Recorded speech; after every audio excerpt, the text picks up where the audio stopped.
एक गांव में एक अमीर जमींदार रहता था। उसे अपने पैसों पर बड़ा घमंड था।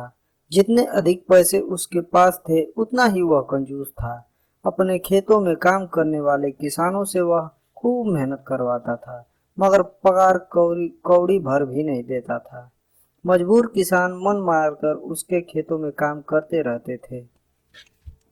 उसी गांव में रामू नाम का एक किसान रहता था। उसके पास थोड़ी सी जमीन थी। उसी में खेती बाड़ी करके वह अपना और अपने परिवार का गुजारा चलाता था। रामू बड़ा मेहनती था। वह दिन भर अपने खेतों में काम करता और अपनी मेहनत के दम पर इतनी फसल प्राप्त कर लेता कि अपने परिवार के लिए 2 वक्त की रोटी जुटा सके। गांव के बाकी किसानों के पास रामू से अधिक जमीनें थी। वे रामू की मेहनत देखकर हैरान होते कि कैसे इतनी सी जमीन पर वह इतनी फसल उगा लेता है। एक साल गांव में भयंकर सूखा पड़ा। बिना बारिश के खेत खलिहान सूखने लगे। गरीब किसानों के पास सिंचाई का कोई व्यवस्था नहीं थी। वे सिंचाई के लिए बारिश पर ही निर्भर थे, इसलिए उनकी सारी फसल बर्बाद हो गई। रामू के साथ भी यही हुआ। अपने छोटे से खेत में वह किसी तरह अपने परिवार का पालन पोषण कर रहा था। उसके सामने भूखे मरने की नौबत आ गई। मजबूरी के कारण वह गांव के जमींदार के पास कर्ज मांगने गया।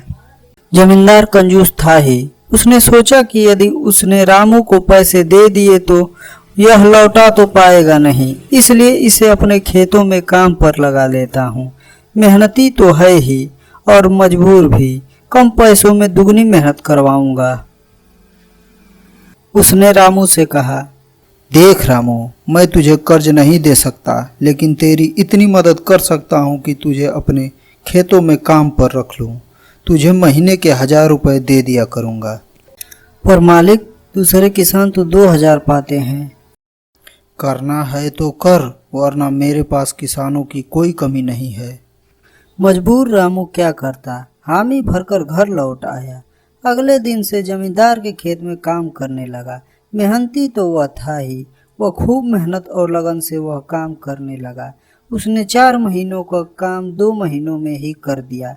यह देख जमींदार बहुत खुश हुआ, लेकिन उसके मन में मक्कारी जाग गई। उसने सोचा कि 4 महीने का काम तो इसने 2 महीने में ही कर दिया, क्यों न इसे निकाल दूं, इससे मेरे 2 महीनों के पैसे बच जाएंगे। उसने रामू को बुलाया और उसके 2 महीनों के पैसे देकर कहा, रामू, यह ले तेरे पैसे, अब तेरी जरूरत नहीं है, कल से मत आना। यह सुनकर रामू परेशान हो गया। बड़ी मुश्किल से उसका घर चल रहा था। अब अपने परिवार का भरण पोषण कैसे करेगा।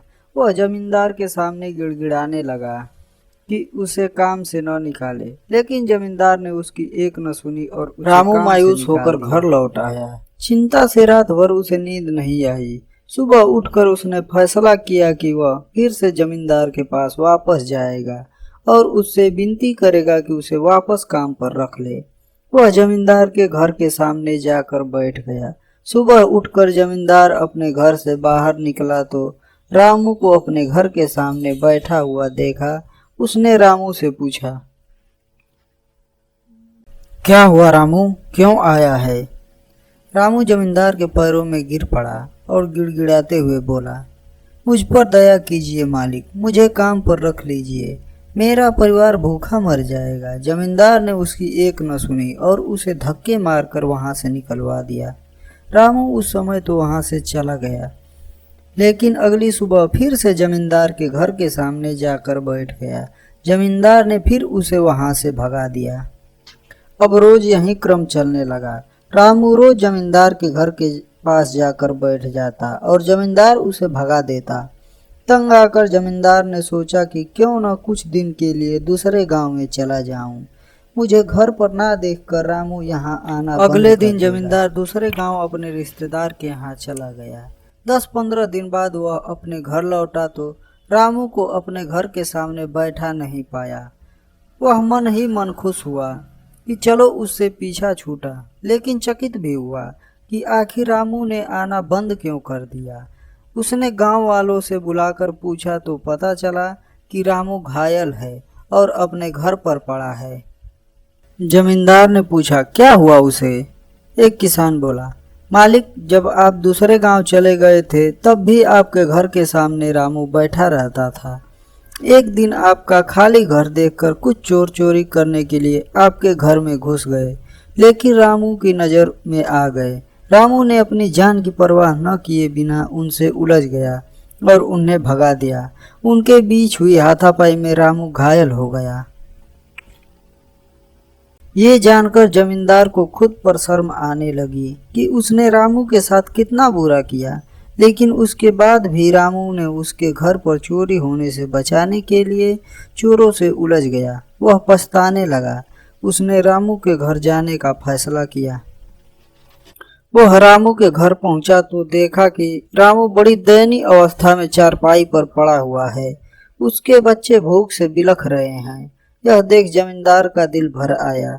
उसने अपने किए पर रामू से माफी मांगी, उसका इलाज करवाया और ठीक होने के बाद अच्छी पगार पर उसे फिर से काम पर रख लिया।